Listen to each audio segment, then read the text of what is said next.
हे दोस्तों नमस्कार। एक बार फिर से स्वागत है आपके अपने यूट्यूब चैनल गुरुजी एग्जाम सेंटर पर।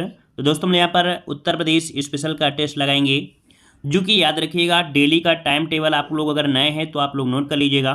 सुबह 7:30 बजे यहाँ पर क्लास दी जाती है हिंदी की, जो कि आपका फुल प्रैक्टिस सेट होता है आपके फॉरेस्ट गार्ड का, ठीक है। और इसके बाद एक क्लास इस समय दी जा रही है 4 बजे, जो कि आपका यहाँ पर कह सकते हैं हिंदी है, लेकिन वो आरओ की है। वो आरओ में जो 6 टॉपिक होते हैं उनको कवर करा रहे हैं, जैसे आपके पर्यायवाची विलोम शब्द। तो वो पर्यायवाची विलोम शब्द आपके एग्जाम में भी पूछे जाएंगे। तो आप लोग भी ये क्लास आप ले लीजिएगा। 6 दिन के बाद ये 6 टॉपिक कवर हो जाएंगे। इसके बाद आप जीके की यहाँ पर क्लास चालू हो जाएगी आपके फॉरेस्ट गार्ड की, ठीक है। और शाम को 7:30 बजे आपको डेली यूपी जीके की क्लास अर्थात यूपी जीके का टेस्ट आपको होगा, ठीक है। तो आप लोग यहाँ पर नोट कर लीजिएगा, टाइम टेबल हमने बता दिया है, ठीक है। गुड इवनिंग सभी को, गुड इवनिंग। जी हाँ, काफ़ी दिनों बाद ये क्लास स्टार्ट हो रही है। और जब एग्जाम डेट बढ़ गई थी तो भाई कोई पढ़ता भी नहीं था, तो इसलिए भाई क्लास आपकी बंद करनी पड़ी, ठीक है। लेकिन कोई बात नहीं, अब आप लोग कंटिन्यू रहिए, क्योंकि हमने बता भी दिया है। और मॉर्निंग में हमने वीडियो भी बनाया था, कुछ किताबें बताया था कि जरूरी किताबें हैं, कौन पढ़ना है। वो वीडियो अगर आपने नहीं देखा है तो उसे देख लीजिएगा, ठीक है ना। और ये अब आपकी डेली कंटिन्यू क्लासें होंगी, और 20 तारीख के बाद ज़्यादा से ज़्यादा क्लासें आपकी मिलेंगी, ठीक है। क्योंकि 15 दिसंबर तक आपका एग्जाम होना है, याद रखिएगा, ठीक है। तो चलिए स्टार्ट करते हैं। गुड इवनिंग सभी को, गुड इवनिंग सभी को, गुड इवनिंग सभी को, जय हिंद। चलिए स्टार्ट करते हैं। यहाँ पर आज का पहला क्वेश्चन दिया है, उत्तर प्रदेश के किस जिले में सबसे कम वर्षा होती है। फटाफट जवाब देना है सभी को, ठीक है। इतनी स्पीड में जवाब देना है कि ऐसा लगे कि आपको यूपीजी के पूरी की पूरी 100% आती है। यहाँ पर देखिए सबसे कम वर्षा पूछा गया है, तो सबसे कम वर्षा होती है पश्चिमी क्षेत्र में। और पश्चिमी क्षेत्र की अगर बात करते हैं तो आपका जवाब क्या हो जाएगा, यहाँ पर ऑप्शन डी हो जाएगा, मथुरा हो जाएगा। मथुरा में मात्र 54.4 सेंटीमीटर अभी आपकी वर्षा होती है। और अगर आपसे ये पूछ लिया था कि सबसे ज्यादा वर्षा कहाँ होती है, सबसे ज्यादा वर्षा होती है आपके गोरखपुर में होती है। याद रखिए, आपके गोरखपुर में होती है 184.7 सेंटीमीटर, ठीक है। आगे बढ़ते हैं, क्वेश्चन दिया गया, वीडियो को लाइक शेयर भी करिएगा जितने लोग बाद में जुड़े हैं। चलिए यहाँ पर क्वेश्चन दिया गया है, निम्न जिलों में से सबसे छोटा जिला जो है क्षेत्रफल की दृष्टि से कौन सा है। सबसे छोटा जिला क्षेत्रफल की दृष्टि से तो आपको पता होगा सबसे छोटा जिला है आपका हापुड़। क्या है, हापुड़ है। लेकिन हापुड़ तो आपके ऑप्शन में दिया नहीं गया है। जब हापुड़ आपके ऑप्शन में नहीं है, लेकिन एक ऑप्शन और दिया गया है, यहाँ पर आपका वाराणसी। याद रखिएगा कि यहाँ पर जो वाराणसी है इन ऑप्शन के अनुसार सबसे छोटा है, और वैसे सबसे छोटा पूछा जाता तो आप जवाब देते कि यहाँ पर आपका हापुड़ हो जाता, ठीक है। अगर आपसे पूछे सबसे बड़ा जिला कौन सा है, सबसे बड़ा जिला कौन सा है, तो आप बताएंगे लखीमपुर खीरी। क्या बताएंगे, लखीमपुर खीरी सबसे बड़ा जिला है, ठीक है। आगे बढ़ते हैं, क्वेश्चन आपसे अगला पूछा गया है, निम्न में से किस जिले की सीमा नेपाल से लगती है। यहाँ पर जवाब दीजिएगा कि किस जिले की सीमा नेपाल से लगती है। अभी आपको हर प्रकार के क्वेश्चन मिलेंगे, कठिन भी मिलेंगे और सरल भी मिलेंगे। यहाँ पर बताइए नेपाल की सीमा से लगे हुए यहाँ पर जो आपका जिला है कौन सा है। तो सर्वप्रथम आपको याद रखना है 7 जिले हैं जो नेपाल के साथ सीमा साझा करते हैं, नेपाल के साथ, ठीक है ना। इनमें से महाराजगंज, सिद्धार्थनगर, बलरामपुर, श्रावस्ती, बहराइच, लखीमपुर खीरी और पीलीभीत आपके हैं। इनमें से आंसर आपका हो जाएगा कौन सा, बी नंबर, महाराजगंज। ये नेपाल के साथ सीमा बनाता है, याद रखिएगा। कुल मिला के देखा जाए तो 579 इतने किलोमीटर की सीमा यहाँ पर यूपी जी मतलब उत्तर प्रदेश के लगी है आपके नेपाल के साथ। अगला क्वेश्चन दिया गया है, कह रहा है निम्न में से किस राज्य से उत्तर प्रदेश की सीमा नहीं लगती है। उत्तर प्रदेश की सीमा नहीं लगती है, यहाँ पर जवाब दीजिएगा। कह रहे हैं राजस्थान, पंजाब, हरियाणा, इनमें से कोई नहीं। जवाब क्या हो जाएगा, जवाब आ रहा है बी नंबर। यहाँ पर याद रखिए पंजाब, अर्थात पंजाब के साथ आपकी यूपी की सीमा का कोई मेल नहीं है, याद रखिएगा। आगे बढ़ते हैं, क्वेश्चन आपसे अगला पूछा गया है, यहाँ पर आ गया है सोनभद्र जिले को स्पर्श करती हैं। सोनभद्र जिले को स्पर्श करती हैं, बताइएगा कितनी सीमाएं स्पर्श करती हैं सोनभद्र जिले को। 2 राज्यों की, 3 राज्यों की, 4 राज्यों की या 5 राज्यों की। यहाँ पर जवाब आ रहा है सी नंबर 4 राज्यों की। बिल्कुल सही है, आपका जवाब हो जाएगा सी नंबर 4 राज्यों की हो जाएगा। ये 4 राज्य इनमें से कौन कौन से हैं, तो सबसे पहले यहाँ पर आपका नाम आता है किसके, बिहार का, ठीक है। क्या हो जाएगा, बिहार का हो जाएगा। बिहार के बाद यहाँ पर जो आपका है कौन सा, एमपी।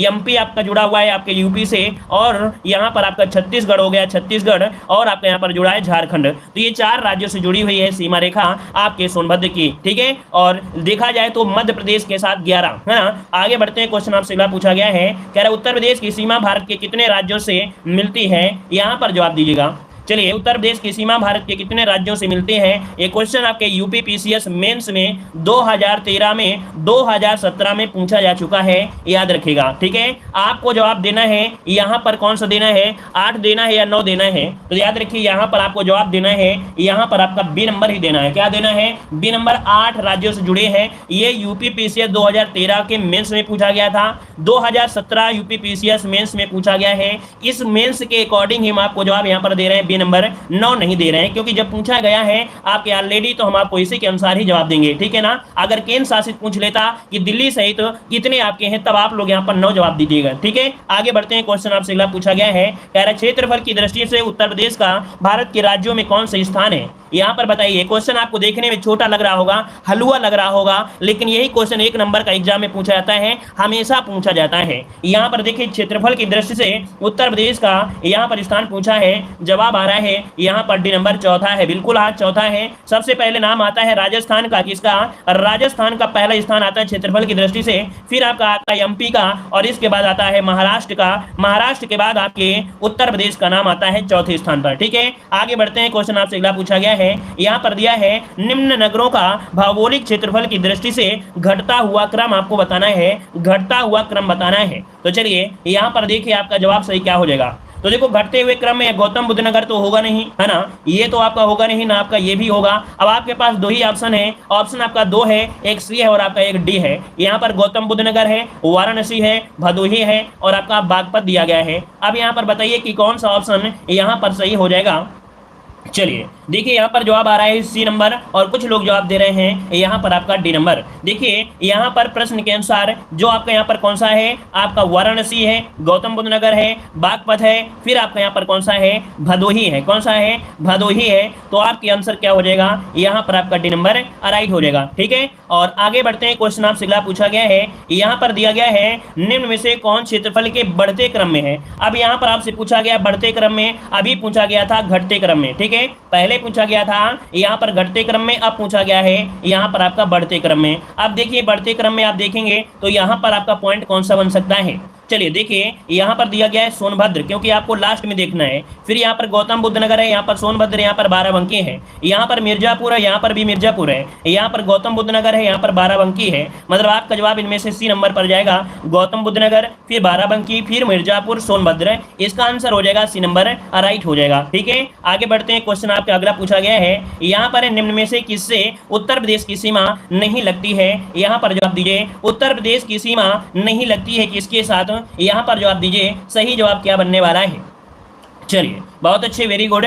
यहाँ पर देखिए पंजाब के साथ, तो आंसर आपका हो जाएगा बी नंबर। अभी ये क्वेश्चन आपका रिपीट हुआ था। अब आते हैं, यहाँ पर क्वेश्चन दिया गया है निम्न में से सर्वाधिक क्षेत्रफल वाला जो जिला है वो आपका कौन सा है? चलिए, सर्वाधिक क्षेत्रफल वाला जिला इनमें से कौन सा हो जाएगा? सोनभद्र, हरदोई, सीतापुर, लखीमपुर खीरी। चलिए देखिए, यहाँ पर आपका जवाब सही क्या बनेगा? डी नंबर दे रहे हैं, और डी नंबर बिल्कुल से आपका राइट हो जाएगा। लखीमपुर खीरी सबसे बड़ा है, जो कि क्षेत्रफल की दृष्टि से, याद रखिए आंसर क्या हो जाएगा? डी नंबर राइट हो जाएगा। ठीक है ना? क्लियर है? चलिए आगे बढ़ते हैं। क्वेश्चन आपसे अगला पूछा गया है, यहाँ पर है उत्तर प्रदेश का क्षेत्रफल देश अर्थात भारत के क्षेत्रफल का कितने प्रतिशत है? यहाँ पर बताइए, उत्तर प्रदेश का जो क्षेत्रफल है ये भारत के क्षेत्रफल का कितने % है? चलिए, जवाब दे रहे हैं यहाँ पर 7.3 दे रहे हैं, आंसर डी दे रहे हैं। तो आपका जवाब बिल्कुल सही है, 7.3 आपका जवाब राइट हो जाएगा। क्षेत्रफल जो कि आपको पता है 240,924 वर्ग किलोमीटर आपका है। ठीक है, आगे बढ़ते हैं। क्वेश्चन आपसे अगला पूछा गया है, यहाँ पर आपका क्वेश्चन है निम्न में से किस जिले को अंतर्राष्ट्रीय सीमा स्पर्श नहीं करती है? और अंतर्राष्ट्रीय सीमा आपके दूसरे देश के साथ लगती है। यूपी की सीमा अंतर्राष्ट्रीय लगाती है किसके साथ? नेपाल के साथ, और नेपाल के साथ यूपी के 7 जिले हैं जो स्पर्श करते हैं नेपाल को। तो इनमें से आपका जवाब 13 नंबर में कौन सा हो जाएगा? तो अभी हमने आपको बताया भी था, है ना? यहाँ पर देखिए आपका जवाब यहाँ पर आ रहा है। चलिए, कह रहे आंसर हो जाएगा यहाँ पर डी नंबर, कह रहे बस्ती हो जाएगा। चलिए, बस्ती दे रहे हैं, बिल्कुल सही है। यहाँ पर आपका जवाब हो जाएगा डी नंबर, बस्ती हो जाएगा। बस्ती की सीमा आपकी अंतर्राष्ट्रीय सीमा को स्पर्श नहीं करती है, याद रखिएगा। ठीक है, आगे बढ़ते हैं। क्वेश्चन आपसे अगला पूछा गया है, यहाँ पर निम्न में से किस देश की सीमाएं उत्तर प्रदेश से मिलती हैं? तो देखिए, किस देश की सीमाएं उत्तर प्रदेश से मिलती हैं? चीन, भूटान, नेपाल या बांग्लादेश? हमने बिल्कुल जीरो से शुरू किया है। अगर आप बिल्कुल जीरो से होंगे तब भी आपको यहाँ पर पूरी तरीके से समझ में आएगा। जो लोग ऑलरेडी पढ़े हुए हैं वो लोग भी यहाँ पर रिवीजन में आ जाएगा। अभी पीईटी एग्जाम में क्वेश्चन आया था कि नेपाल के साथ कितनी सीमाएं लगी हैं, तो देखो ये भी तो छोटा क्वेश्चन था लेकिन 1 नंबर की वैल्यू वो भी रखता है। तो यहाँ पर देखिए आपका जवाब आ रहा है यहाँ पर सी नंबर नेपाल के साथ हो जाएगा। अगला क्वेश्चन आपसे पूछा गया है कि निम्न में से कौन सा जिला बुंदेलखंड क्षेत्र का है। बुंदेलखंड क्षेत्र का जिला कौन सा है, चंदौली, औरैया, महोबा या एटा। जवाब दीजिएगा यहाँ पर सही क्या हो जाएगा। यहाँ पर वीडियो को लाइक शेयर की संख्या भी बढ़ाइएगा, ठीक है, लाइक शेयर की संख्या बढ़ाइए। हर एक एग्जाम के लिए महत्वपूर्ण है ये जो आपकी क्लास है, चाहे कोई भी एग्जाम हो याद रखेगा। यहाँ पर देखिए बुंदेलखंड में आपका जवाब आ रहा है महोबा। यहाँ पर सी नंबर आपका जवाब हो जाएगा महोबा, ये बुंदेलखंड क्षेत्र का ही हिस्सा है। आगे बढ़ते हैं, क्वेश्चन दिया गया है यहाँ पर है निम्न में से किस जिले की सीमा नेपाल से लगती है। फिर से क्वेश्चन आपका यहाँ पर देखो दिया गया है नेपाल के साथ जो सीमा लगती है वो किस जिले की लगती है। तो अभी हमने बताया 7 जिलों की सीमा लगती है नेपाल के साथ। क्रम से देखा जाए तो आपके यहाँ पर पीलीभीत, लखीमपुर खीरी, बहराइच, श्रावस्ती, बलरामपुर, सिद्धार्थनगर और आपका महाराजगंज। मतलब देखा जाए पूर्व में देखा जाए तो आपका पीलीभीत है और आपके पूर्व में देखा जाए तो आपका यहाँ पर पीलीभीत हो जाएगा और इधर आपका महाराजगंज। इस प्रकार से आपका है। तो देखिए यहाँ पर आपका जवाब कौन सा आ रहा है, सबका आंसर आ रहा है सनौली। सनौली नहीं भाई, यहाँ पर आंसर बनेगा बी नंबर महाराजगंज। याद रखिए महाराजगंज की जो सीमा है वो आपके नेपाल के साथ लगती है, ठीक है ना। पीलीभीत, लखीमपुर, बहराइच, श्रावस्ती, बलरामपुर, सिद्धार्थनगर, महाराजगंज इस प्रकार से लगती है, ठीक है। आगे बढ़ते हैं, क्वेश्चन आपसे पूछा गया है यहाँ पर दिया है उत्तर प्रदेश का सबसे पूर्वी शहर निम्न में से कौन सा शहर है। चलिए उत्तर प्रदेश का सबसे पूर्वी आपको बताना है, यहाँ पर सबसे पूर्वी शहर कौन सा हो जाएगा। चलिए कह रहे सनौली होगा। सनौली आपने ज्यादा पढ़ा है क्या भाई।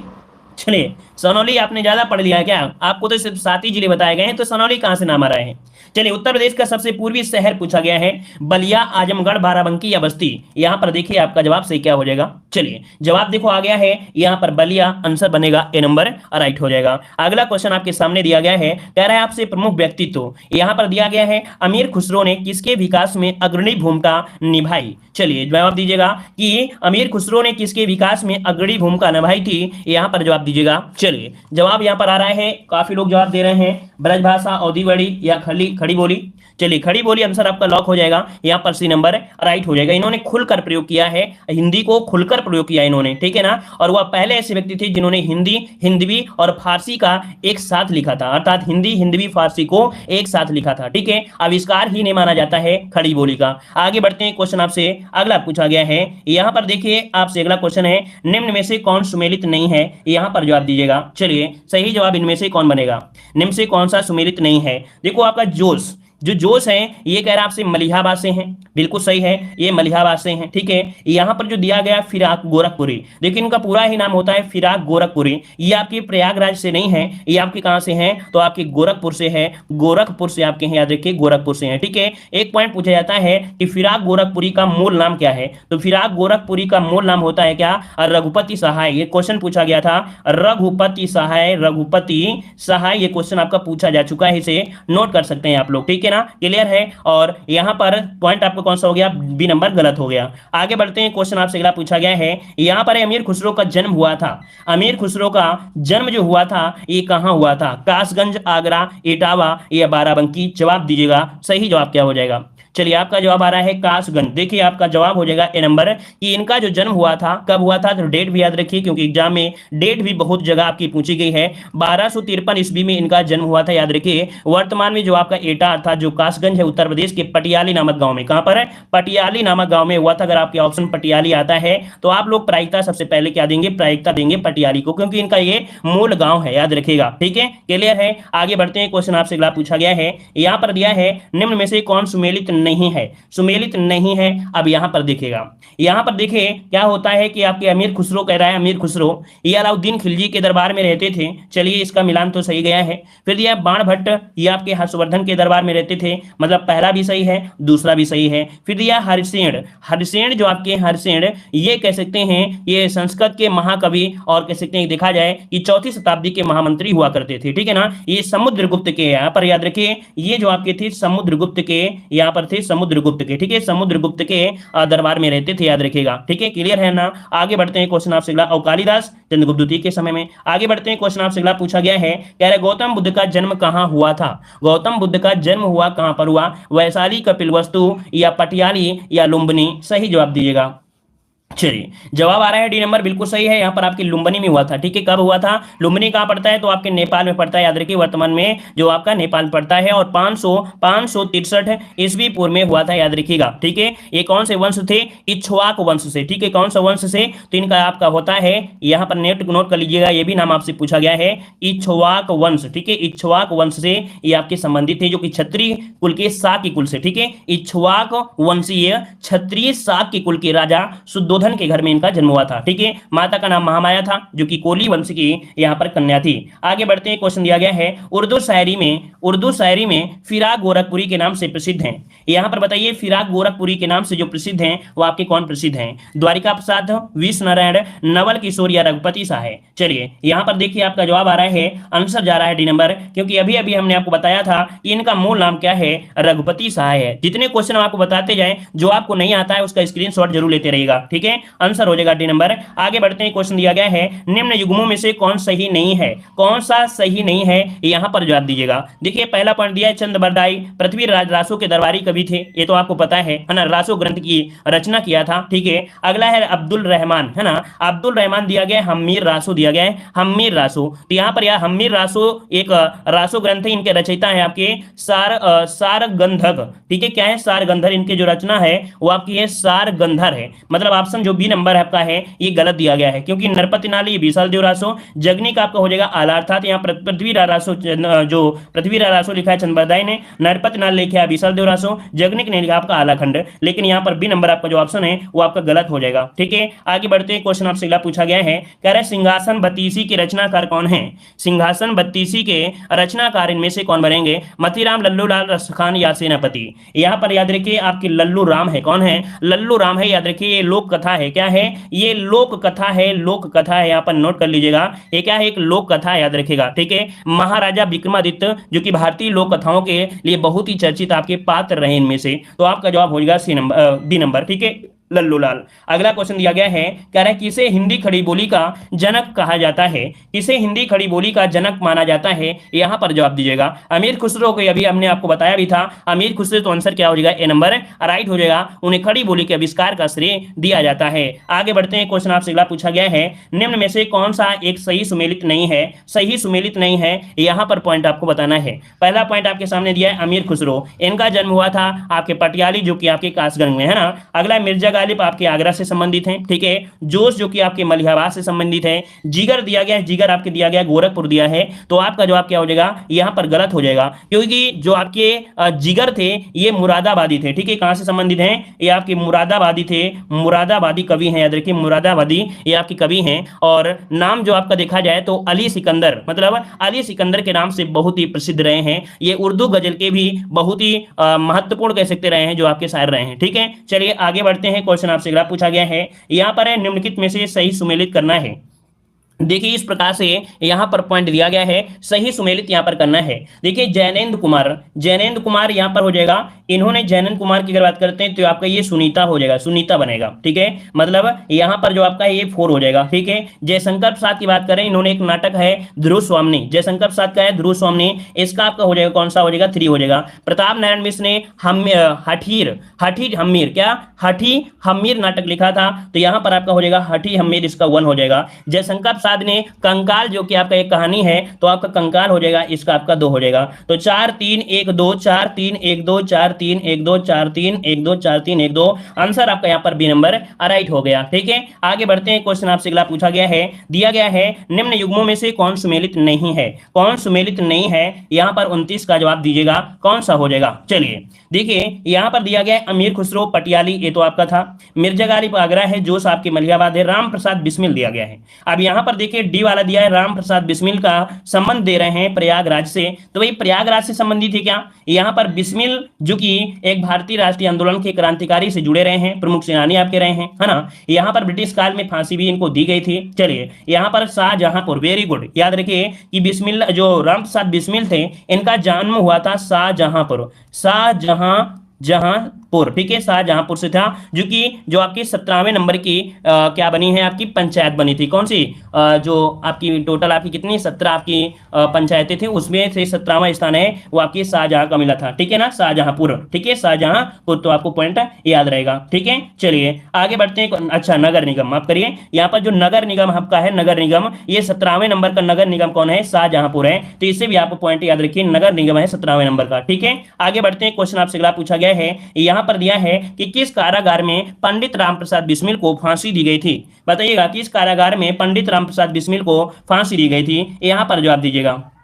चलिए, बहुत अच्छे, वेरी गुड। यहां पर जवाब आ रहा है गोरखपुर, बिल्कुल सही है, आंसर जाएगा सी नंबर, गोरखपुर जेल में। याद रखिए 19 दिसंबर, कब? तो आपके 19 दिसंबर और 1927 को इनको फांसी दी गई थी आपके गोरखपुर जेल में, आंसर जाएगा यहां पर आपका सी नंबर। आगे बढ़ते हैं, क्वेश्चन दिया गया है, बुद्ध ने अपने जीवन की अंतिम वर्षा ऋतु कहां पर बिताई थी? बुद्ध ने अपने जीवन की अंतिम वर्षा ऋतु कहां पर बिताई थी? 31 का जवाब दीजिएगा, सही जवाब यहां पर क्या हो जाएगा? चलिए, श्रावस्ती में, वैशाली में, कुशीनगर में या सारनाथ में? चलिए, जवाब आ रहा है ए नंबर, कुछ लोग जवाब दे रहे हैं यहाँ पर आपका बी नंबर। देखिए यहाँ पर आपका आंसर हो जाएगा, कौन सा आंसर हो जाएगा यहाँ पर? बी नंबर, वैशाली में। याद रखिएगा कि गौतम बुद्ध की मृत्यु कुशीनारा में हुई थी, किंतु उन्होंने अंतिम वर्षा ऋतु जो बिताई थी वो वैशाली में बिताई थी। नोट करिएगा, इस पॉइंट को नोट करिए, हम आपको बता रहे हैं कि गौतम बुद्ध की मृत्यु कुशीनारा अर्थात कुशीनगर में हुई थी, किंतु उन्होंने अपनी अंतिम वर्षा ऋतु वैशाली में बिताई थी, तो आंसर जाएगा यहाँ पर का बी नंबर, नोट करिएगा, ठीक है। आगे बढ़ते हैं, क्वेश्चन आपसे अगला पूछा गया है, यहां पर क्वेश्चन आपसे अगला पूछा गया है कि राष्ट्रीय कवि मैथिली शरण गुप्त का जन्म कहां हुआ था? राष्ट्र कवि की इन्हें उपाधि दी गई थी, याद रखिए, इन्हें राष्ट्र कवि आपका है, राष्ट्र कवि मैथिली शरण गुप्त का जो जन्म हुआ ये कहां पर हुआ था? चलिए, यहां पर जवाब आ रहा है ऑप्शन, चलिए सी नंबर, यहां पर देखिए सी नंबर, यहां पर आपका सी नंबर आपके झांसी में। याद रखिए, झांसी में हुआ था 1886 में। 1886 में झांसी में एक गांव पड़ता है चिरगांव, कौन सा? चिरगांव पड़ता है, चिरगांव, और ये चिरगांव पड़ता है आपके झांसी में, तो झांसी में उत्तर प्रदेश में हुआ था, याद रखिएगा, ठीक है ना। तो आपका काम हो गया। आगे बढ़ते हैं, क्वेश्चन आपसे अगला पूछा गया है, कह रहा है हरिवंश राय बच्चन अपने किस काव्य संग्रह के लिए प्रसिद्ध हैं? हरिवंश राय बच्चन, ये बताइए, हरिवंश राय बच्चन देखो अपनी एक काव्य कृति के कारण बहुत ही ज्यादा प्रसिद्ध रहे हैं, लगभग हर एक एग्जाम में यहाँ से क्वेश्चन आपके पूछे भी जाते हैं। यहाँ पर जवाब आ रहा है, आंसर बन जाएगा डी नंबर, ये है आपकी मधुशाला। याद रखिए, मधुशाला के लिए बहुत ही चर्चित हो गए थे, आंसर बन जाएगा डी नंबर, राइट बन जाएगा। ये जो सूफीवाद का दर्शन होता है, याद रखिए, इसे सूफीवाद का दर्शन होता है। आगे बढ़ते हैं, क्वेश्चन आपसे अगला पूछा गया है कि प्रसिद्ध कहानीकार उपन्यासकार धनपत राय को निम्न में से किस नाम से जाना जाता है? जवाब दीजिएगा, धनपत राय को किस नाम से जानते हैं? धनपत राय, जो कि आपके एग्जाम में पूछा गया था, 2018 में पुलिस एग्जाम में पूछा भी गया था। धनपत राय श्रीवास्तव इनको पूरा नाम है, धनपत राय श्रीवास्तव, जो कि प्रेमचंद के नाम से जाने जाते हैं। यहाँ पर आंसर क्या हो जाएगा? यहाँ पर सी नंबर, मुंशी प्रेमचंद आपका जवाब राइट हो जाएगा, ठीक है ना, क्लियर है। आगे बढ़ते हैं, क्वेश्चन आपसे अगला पूछा गया है, कह रहा है सूफी कवि अमीर खुसरो का जन्म कहाँ हुआ? सूफी कवि अमीर खुसरो का जन्म कहाँ हुआ? बुलंदशहर, अलीगढ़, कासगंज या अयोध्या?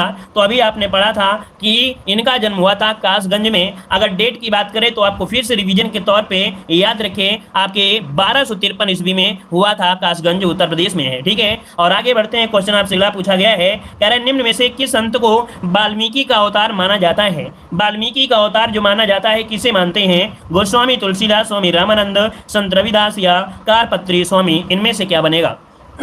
चलिए देखिए, जवाब आ रहा है ए नंबर, गोस्वामी तुलसीदास को। याद रखिए कि तुलसीदास जी को यहाँ पर वाल्मीकि का अवतार माना जाता है। आपका जवाब क्या हो जाएगा? यहाँ पर बन जाएगा ए नंबर, राइट हो जाएगा, ठीक है। आगे बढ़ते हैं, टॉपिक आपका आ चुका है प्रमुख ऐतिहासिक धार्मिक स्थल और पर्यटन स्थल। हमने निचोड़ लिया है, मतलब और भी बेहतरीन तरीके से क्लासें देंगे। यहाँ पर निचोड़ की क्लास में आपको वही क्वेश्चन है जो आपके प्रीवियस ईयर क्वेश्चन पूछे गए हैं, तो आज अच्छे तरीके से रिविजन होने वाला है। यहाँ पर आगरा शहर की स्थापना किसने की थी? आगरा शहर की स्थापना किसने की? जवाब दीजिएगा। बहलोल लोदी ने किया था क्या? फिरोज शाह तुगलक, खिज्र खां या सिकंदर लोदी? तो आपका जवाब क्या हो जाएगा? सिकंदर लोदी ने, याद रखिए 1504 में, कब?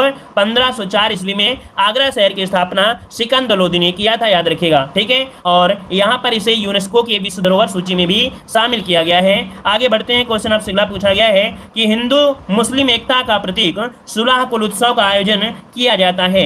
ये प्रतीक है सुलह कुल उत्सव, ये हिंदू और मुस्लिम के कह सकते हैं एकता का प्रतीक आपका है। और ये इसका जो आयोजन होता है, इस मेले का आयोजन होता है, इस उत्सव का आयोजन होता है, ये कहाँ पर होता है? यहाँ पर जो आप दीजिए आंसर आ रहा है ए नंबर, कह रहा है आगरा में होता है। बिल्कुल सही है, आपके आगरा जिले में ही किया जाता है, आगरा जिले में आयोजित किया जाता है। अगला क्वेश्चन आपके सामने दिया गया है, कह रहे हैं महापरिनिर्वाण मंदिर कहाँ पर अवस्थित है? महापरिनिर्वाण मंदिर कहाँ अवस्थित है? 39 का जवाब दीजिएगा। चलिए देखिए, ये क्वेश्चन आपका पूछा गया है अभी हाल ही में। महापरिनिर्वाण मंदिर है आपके कुशीनगर, अर्थात जिसे बोलते हैं कुशीनारा। काफी लोग यहाँ पर सारनाथ दे रहे हैं, जबकि आपको पता है कि महापरिनिर्वाण मतलब होता है बुद्ध के अंतिम समय मरने की, जो बोले ना कि बुद्ध की जो डेथ हुई थी, मतलब उनके जो प्राण निकल गए थे, तो वहां पर बोला जाता है महापरिनिर्वाण, है ना। तो महापरिनिर्वाण कहाँ हुआ था? तो भाई कुशीनगर में हुआ था ना, कुशीनगर में। तो आपका जवाब क्या हो जाएगा? यहाँ पर आपका हो जाएगा बी नंबर, कुशीनगर, जिसे हम लोग पहले कुशीनारा के रूप में जानते थे, याद रखिएगा। इस मंदिर में महात्मा बुद्ध के 6.10 कितने 6.10 मीटर की लंबी प्रतिमा यहाँ पर है भी। बहुत लोग यहाँ पर जाते भी हैं और सेल्फी भी खींचते हैं, ठीक है। और यहाँ पर आगे बढ़ते हैं, क्वेश्चन आपसे अगला पूछा गया है, यहाँ पर है चौरी चौरा किस जिले में स्थित है? चौरी चौरा किस जिले में स्थित है? यहाँ पर यह घटना आपकी घटित हुई थी ब्रिटिश काल में। यहाँ पर 1922 में घटना घटित हुई थी। पुलिस चौकी को आग लगाकर खाक कर दिया था। 22 पुलिसकर्मी यहाँ पर जिंदा जल के मर गए थे, है ना। तो ये चौरी चौरा कांड, जो कि आपका जवाब हो जाएगा गोरखपुर में। आंसर क्या आ जाएगा? डी नंबर आपका राइट हो जाएगा, ठीक है। आगे बढ़ते हैं, क्वेश्चन आपसे अगला पूछा गया है, सूची फर्स्ट को सूची सेकंड से सुमेलित करना है। यहाँ पर देखिए, सूची फर्स्ट को सूची सेकंड से सुमेलित करना है। गौतम बुद्ध नगर का जो मुख्यालय है वो आपका कहां पर है? तो देखो, गौतम बुद्ध नगर का मुख्यालय है नोएडा में। यहां पर आपका नोएडा हो जाएगा, इसका 4 हो जाएगा। अंबेडकर नगर का मुख्यालय है अकबरपुर है, याद रखिए अकबरपुर है, इसका आपका यहां पर फर्स्ट हो जाएगा। क्या हो जाएगा? यहां पर अकबरपुर आपका फर्स्ट हो जाएगा।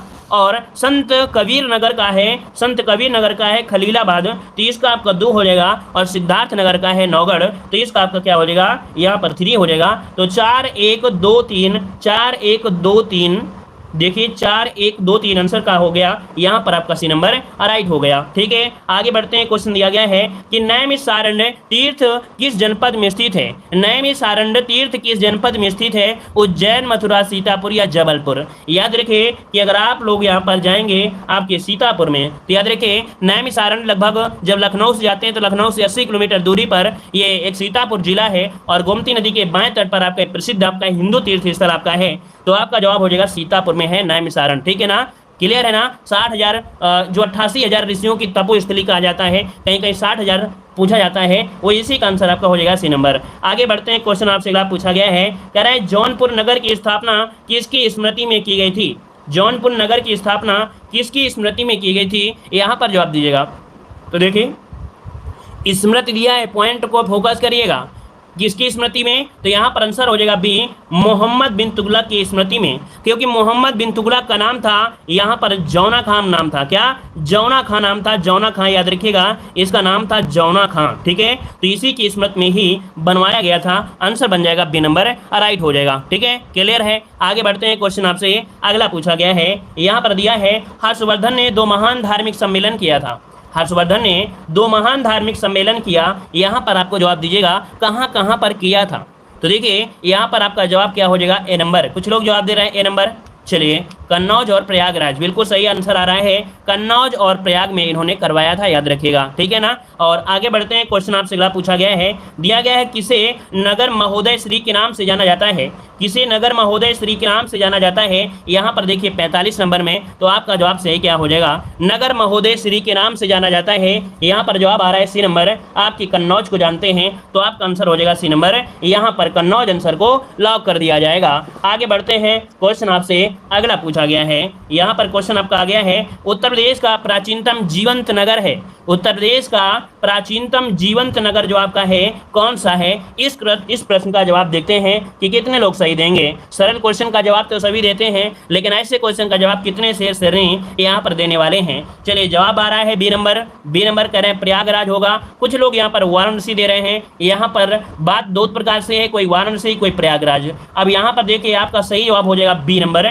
वाराणसी को कहा जाता है। वाराणसी को प्रायः मंदिरों का शहर, भारत की धार्मिक राजधानी, भगवान शिव की नगरी, द्वीपों का शहर, ज्ञान नगरी आदि विश्लेषण नामों से संबोधित किया जाता है। तो आपका जवाब क्या हो जाएगा? यहाँ पर बी नंबर राइट हो जाएगा। ठीक है, और आगे बढ़ते हैं। क्वेश्चन आपसे अगला पूछा गया है, कह रहा है निम्न से कौन सुमेलित नहीं है? कौन सुमेलित नहीं है ये आपसे पूछा है। कह रहा है श्रृंगेरपुर कह रहा है आपके बांदा में पड़ता है। ठीक है ना। फिर दिया गया है हस्तिनापुर मेरठ में, तो ये तो आपका सही है। विंध्याचल आपके जो कि मिर्जापुर में पड़ता है ये पहाड़। फिर दिया है देवा शरीफ का जो मेला लगता है बाराबंकी में। मतलब आपका जवाब यहाँ पर आपका जो है वो आपका ए नंबर हो जाएगा कि जो श्रृंगेरपुर आपका है ये बांदा में नहीं है, ये प्रयागराज में है। नोट करिएगा, ये प्रयागराज में पड़ता है, याद रखिए प्रयागराज में, बांदा में नहीं पड़ता है। अदर जो आपके तीनों ऑप्शन है वो आपके यहाँ पर क्या है? सही ऑप्शन दिए गए हैं। ठीक है, आगे बढ़ते हैं। क्वेश्चन आपसे अगला पूछा गया है, प्रति वर्ष प्रसिद्ध सूफी संत हाजी वारिस अली शाह की मजार पर मेला लगता है। तो बताइएगा कि ये आपके सूफी संत हैं हाजी वारिस अली शाह, इनसे क्वेश्चन आपका हमेशा बनता है। बताइएगा ये कौन सा मेला आपका है? चलिए अभी आपने पढ़ा देवा शरीफ का मेला जो कि आपके बाराबंकी में है। लखनऊ से देखा जाए तो 42 किलोमीटर दूर आप जाएंगे तो वहां पर पुराने अवध क्षेत्र जो कि पुराने अवध क्षेत्र के हृदय में स्थित है। ठीक है ना। यहाँ पर आंसर क्या हो जाएगा? सी नंबर राइट हो जाएगा। आगे बढ़ते हैं। क्वेश्चन आपसे अगला पूछा है, देखो यहाँ पर जो आपके बाबा थे हाजी अली वारिस, जो आपके थे हाजी वारिस अली, ये जन्मस्थली है उनकी। ठीक है, जन्मस्थली है उनकी। आगे बढ़ते हैं। क्वेश्चन आपसे अगला पूछा गया है, जौनपुर शहर की स्थापना किसने की थी? अब यहाँ पर पूछा गया है कि जौनपुर नगर की स्थापना जो किया वो किसने किया था? ये जवाब दीजिएगा। देखो जौना खां की स्मृति में बनवाया गया था, लेकिन यहाँ पर बनवाया किसने था ये जवाब पूछा गया है। तो याद रखिएगा कि यहाँ पर जो फिरोज शाह तुगलक थे, कौन? फिरोज शाह तुगलक। आंसर क्या बनेगा? यहाँ पर बी नंबर राइट हो जाएगा। अपने चचेरे भाई मोहम्मद बिन तुगलक की याद में बनवाया था, जिसका वास्तविक नाम था जौना खां। ठीक है, आगे बढ़ते हैं। क्वेश्चन आपसे अगला पूछा गया है, दिया गया है क्वेश्चन, वह प्राचीनतम स्थल जहाँ 60,000 मुनियों की सभा से संपूर्ण महाभारत का वाचन किया गया था। तो जो महाभारत का वाचन किया गया था ये 60,000 मुनियों ने मिलकर इसका वाचन किया था। तो ये बताइए कहाँ से किया था? अहिछत्र से, हस्तिनापुर से, काम्पिल्य से या नैमिषारण से? जवाब दीजिएगा तो आंसर हो जाएगा नैमिषारण, जो कि आपके सीतापुर जिला में गोमती नदी के बाएं तट पर आपका प्रसिद्ध आपका हिंदू तीर्थ स्थल है। ठीक है ना। इसका उल्लेख मिलता है मार्कंडेय पुराण में। किसका मिलता है? इस नैमिषारण का जो उल्लेख मिलता है, एक पुराण है मार्क। देखो हम आपको लिख देते हैं मार्कंडेय पुराण में इसका उल्लेख मिलता है। नोट कर लीजिए, अगर क्वेश्चन पूछे कि आपके नैमिषारण का कौन से पुराण में उल्लेख मिलता है तो मार्कंडेय पुराण में इसका उल्लेख किया गया है, याद रखिएगा। ठीक है, आगे बढ़ते हैं। क्वेश्चन आपसे अगला पूछा गया है, क्वेश्चन दिया गया है यहाँ पर किस नगर को भारत का सिराज कहा जाता है? किस नगर को यहाँ पर बताइएगा कि किस नगर को भारत का सिराज कहा जाता है, यहाँ पर जवाब देना है। चलिए जवाब यहाँ पर आ रहा है, वेरी गुड, बहुत अच्छे। यहाँ पर देखो भारत का सिराज, ये भारत का सिराज बोला गया है, आपको आंसर हो जाएगा सी नंबर, आपकी जौनपुर को कहा जाता है जौनपुर, जो कि याद रखे सरकी शासक, यहाँ का एक शासक था, सरकी शासक के अधीन यहाँ जो संस्कृति है उसके उन्नति का कारण जौनपुर का भारत का सिराज ही कहा जाता है। यहाँ की संस्कृति का उन्नति यहाँ पर आंसर सी हो जाएगा। आगे बढ़ते हैं। क्वेश्चन आपसे अगला पूछा गया है कि महर्षि वाल्मीकि का जो आश्रम है ना, ये कहाँ पर है? यहाँ पर जवाब दीजिएगा। महर्षि वाल्मीकि का जो आश्रम है ये कहां पर है, इसका जवाब आपको देना है। फटाफट जवाब देते रहिए। यहां पर देखिए जवाब आ रहा है आपके बिठूर में है, तो आपके बिठूर को हम आपको लॉक कर देते हैं। आंसर हो जाएगा बी नंबर, बिठूर हो जाएगा। इसे महर्षि वाल्मीकि की तपोस्थली या तपोभूमि बिठूर को प्राचीन काल में ब्रह्मावर्त नाम दिया गया था। इसका पुराना नाम था क्या? ब्रह्मावर्त था। नोट करिएगा, इसका पुराना नाम था ब्रह्मावर्त, नाम रखा था ब्रह्मावर्त आपका है यहाँ पर। ठीक है ना। और रामायण की रचना की गई यही स्थल में, रामायण की रचना की गई थी। यहाँ पर संत कवि वाल्मीकि भी रहा करते थे। ठीक है, जब श्री राम सीता का त्याग किया था तो यहीं पर रहने लगी थी, अर्थात सीता जी जो आपकी रही थी इसी आश्रम में रही थी, याद रखिएगा। और इसी आश्रम में सीता ने लवकुश नामक 2 पुत्रों को जन्म भी दिया है। ठीक है ना। तो इस कारण से ये बहुत ही प्रसिद्ध है। यहाँ पर आइएगा और देखिएगा, यहाँ पर जो आपके घूमने के कई आपके स्थल यहाँ पर हैं। अगला क्वेश्चन दिया गया है, सूची फर्स्ट को सूची सेकंड से यहाँ पर सुमेलित करना है। यहाँ पर देखो दिया गया है कनक भवन कहाँ पर है। वही कनक भवन तो आपको पता है अयोध्या धाम में है, इसका आपका हो जाएगा 4 हो जाएगा। कामतगिरी जो पर्वत है ये चित्रकूट में पड़ता है। कामतगिरी पर्वत जो चित्रकूट में है ये धनुष के आकार का बना हुआ है। पर्वत का आकार है कैसा, एक धनुष के आकार का है, याद रखिएगा। और आपसे अगला है कलिंजर का जो दुर्ग पड़ता है ये कहाँ पड़ता है, कलिंजर का जो दुर्ग है ये कहाँ मिलेगा, तो आपके बांदा में मिलता है, इसका 2 हो जाएगा। और देवा शरीफ का जो मेला लगता है ये आपके बाराबंकी में लगता है, इसका आपका 1 हो जाएगा। तो आपका जवाब हो जाएगा 4 3 2 1। क्या हो जाएगा 4 3 2 1 4 3 2 1 4 3 2 1। आंसर क्या हो गया, यहाँ पर आपका बी नंबर राइट हो गया। ठीक है, आगे बढ़ते हैं। क्वेश्चन आपसे अगला पूछा गया है उदयन वास दत्ता की कथा जो संबंधित है एक किससे संबंधित है, यहाँ पर जवाब दीजिए। उदयन वास दत्ता की जो कथा है ये जो संबंधित है ये किससे संबंधित है, यहाँ पर जवाब दीजिएगा। चलिए कितने लोग इस प्रश्न का जवाब देंगे, कठिन क्वेश्चन का जवाब दीजिएगा। याद रखिए कौशाम्बी से है, नोट करिए। इसका आंसर हो जाएगा बी नंबर कि महाकवि भास ने, याद रखिए महाकवि भास ने अपने दो नाटकों, एक है आपका स्वप्नावास दत्ता और दूसरा नाटक है प्रगति योगंधरायण में उन्हें अपनी कथा का नायक माना है। यहाँ पर आंसर हो जाएगा बी नंबर आपका राइट हो जाएगा। आगे बढ़ते हैं। क्वेश्चन आपसे अगला पूछा गया है संत कवि मलूकदास जो थे ये कहाँ से संबंधित है, जवाब दीजिएगा। कौन से जिले से हैं, कहाँ से हैं। संत कवि मलूकदास का नाम आपने सुना होगा, है ना। यहाँ पर जवाब क्या हो जाएगा, देखिए आंसर आ रहा है सी नंबर कड़ा, जो कि आपकी कौशाम्बी। आंसर हो जाएगा सी नंबर कड़ा से आपके थे, याद रखिएगा। संत मलूकदास का जो जन्म हुआ था वो 1631 ईस्वी में हुआ था, 1631 ईस्वी में कड़ा में हुआ था। मलूकदास की रचनाओं में देखा जाए तो आपके 21 रचनाएं इनकी बताई गई हैं, जिनमें से महत्वपूर्ण आपकी रचनाएं हैं। ठीक है, आगे बढ़ते हैं। क्वेश्चन आपसे अगला पूछा गया है, दिया है गुरु गोविंद सिंह स्पोर्ट्स कॉलेज स्थित है।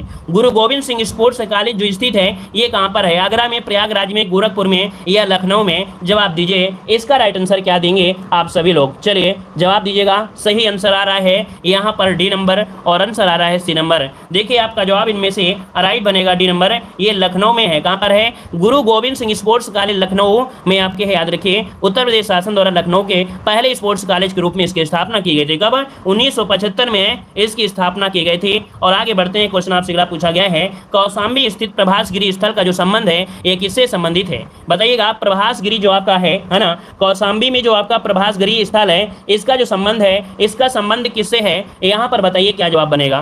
देखिए आपका जवाब यहाँ पर आ रहा है बी नंबर, ये जैन से संबंधित है, जैन से। याद रखिए प्रभासगिरी ये जो आपका कौशाम्बी जिले में है, ये प्रयागराज से 60 किलोमीटर जब दूर जाएंगे तो 6वें जैन थे भगवान पद्म प्रभु का मंदिर है। ठीक है ना, तो आपका जवाब हो जाएगा बी नंबर राइट बनेगा। और यहाँ पर कहा जाता है कि भगवान कृष्ण ने अंतिम दिन यहीं पर बिताया था। ठीक है ना, कहा जाता है भगवान जो कृष्ण है इन्होंने अंतिम दिन यहीं पर बिताया था, इसलिए प्रभासगिरी हिंदुओं के लिए भी एक बहुत ही पवित्र तीर्थ स्थल आपका है। ठीक है, आंसर जाएगा यहाँ पर बी नंबर। आगे बढ़ते हैं। क्वेश्चन आपसे अगला पूछा गया है निम्न में से कौन सा युग्म सम्मिलित नहीं है, यहाँ पर आपके सामने दिया गया है मंदिर, कह रहा वृंदावन मंदिर आपके मथुरा में है, ये तो आप लोग सभी लोग जानते हैं। जेके मंदिर आपका लखनऊ दिया गया है, तो भाई लखनऊ में नहीं है, ये तो आपके कानपुर में है। लखनऊ ये जो आपका जेके मंदिर है कानपुर में है। ठीक है ना, विश्वनाथ मंदिर वाराणसी में है, देवी पाटन मंदिर है आपके तुलसीपुर में है। तो आंसर कौन सा आपका हो गया, यहाँ पर बी नंबर गलत हो गया है, ये कानपुर में है। आगे बढ़ते हैं। क्वेश्चन आपसे अगला पूछा गया है, कह रहा निम्न में से कौन सा विश्व धरोहर स्थल नहीं है, विश्व धरोहर स्थल नहीं है, यहाँ पर जवाब दीजिए। सही जवाब क्या हो जाएगा, देखिए यहाँ पर देखिए आपका पॉइंट कह रहा है आगरा का किला, फतेहपुर सीकरी, ताजमहल और अकबर का किला। आंसर क्या हो जाएगा, आंसर आ रहा है B number, D number, D number D. देखिए आपका जवाब हो जाएगा कौन सा, कह रहा है आपसे माउंट आबू, है ना। अच्छा, और यहाँ पर दिया गया है, अच्छा कह रहा है विश्व धरोहर स्थल नहीं है। देखो ये क्वेश्चन में उल्टा सीधा हो गया, क्वेश्चन क्या हो गया है यहाँ पर उल्टा हो गया। देख लो एक क्वेश्चन हम देख लेते हैं अगर वो क्वेश्चन होगा। हाँ देखो यहाँ पर दिया गया है, चलिए देखिए क्वेश्चन में क्या है ना, इसके ऑप्शन जो हैं वो दूसरे आपके लिखे गए हैं। यहाँ पर जो आपके माउंट आबू है, नैनीताल है, सरदरा और कानपुर में है, इसका क्वेश्चन यहाँ पर नोट करिए, इसका क्वेश्चन ये गलत हो गया है। यहाँ पर एक क्वेश्चन होना चाहिए कि बेगम समरू, है ना, बेगम समरू ने एक अति प्रसिद्ध चर्च का निर्माण करवाया था। ठीक है, बेगम समरू ने एक अति प्रसिद्ध चर्च का निर्माण करवाया, ये कहाँ करवाया था, तो आपके सरधना में करवाया था। यहाँ पर एक क्वेश्चन होगा कौन सा, बेगम बेगम बेगम समरू। ठीक है, बेगम समरू ने एक चर्च का निर्माण कराया था, वो सरधना में करवाया था। ठीक है ना। और अगर क्वेश्चन ये पूछ लेता कि विश्व धरोहर शामिल नहीं है, तो उसमें ऑप्शन होता आगरा के किला, फतेहपुर सीकरी, ताजमहल और अकबर का मकबरा, तो आपका जवाब हो जाएगा अकबर का मकबरा हो जाता। ठीक है ना, इस क्वेश्चन में आपकी त्रुटि थी। आगे क्वेश्चन पे आते हैं। क्वेश्चन आपसे दिया गया है निम्न में से कौन उत्तर प्रदेश में बौद्ध परिपथ का भाग नहीं है, बौद्ध परिपथ का भाग नहीं है, यहाँ पर जवाब दीजिएगा। बौद्ध परिपथ का भाग नहीं है कपिलवस्तु, कुशीनगर, संकिसा और आपका श्रावस्ती। देखिए यहाँ पर आंसर जो आपका दिया गया है कौन सा, संकिसा। संकिसा देखिए आपके 5 आपके स्थल हैं जो भगवान बुद्ध से संबंधित आपके हैं, इनमें से यहाँ पर जो आपका संकिसा है ये इनमें से आपका नहीं है। हाँ, यहाँ पर जो आपका पॉइंट है क्या होता है कि संकिसा में अपनी माँ को स्वर्ग से संबोधित करने के बाद अवतीर्ण हुए थे, मतलब कहा जाता है कि माँ को दर्शन दिया था स्वर्ग से, है ना। तो यहाँ पर आंसर क्या हो जाएगा, सी नंबर हो जाएगा। इस कारण से जवाब क्या हो गया, सी नंबर। अगला क्वेश्चन आपके सामने दिया है, सूची फर्स्ट को सूची सेकंड से सुमेलित करना है। कह रहा है यहाँ पर कौशाम्बी। देखिए कौशाम्बी अगर बात करें कि यहाँ पर सूची फर्स्ट में जो स्थान दिए हैं ये जो आपके दिए हैं क्या, स्मारक दिए गए हैं। कौशाम्बी में जो आपका है, कौशाम्बी में वो है घोषित राम का मठ है, कौशाम्बी में है घोषित राम का मठ है, इसका 2 हो जाएगा। कुशीनगर में अगर बात करते हैं तो रामाभर स्तूप है, क्या है, कुशीनगर में है रामाभर स्तूप है, इसका 3 हो जाएगा। सारनाथ की बात करते हैं तो यहाँ पर धम्मिक स्तूप है, क्या, सारनाथ में जो आपका है वो धम्मिक स्तूप है। और श्रावस्ती की बात करते हैं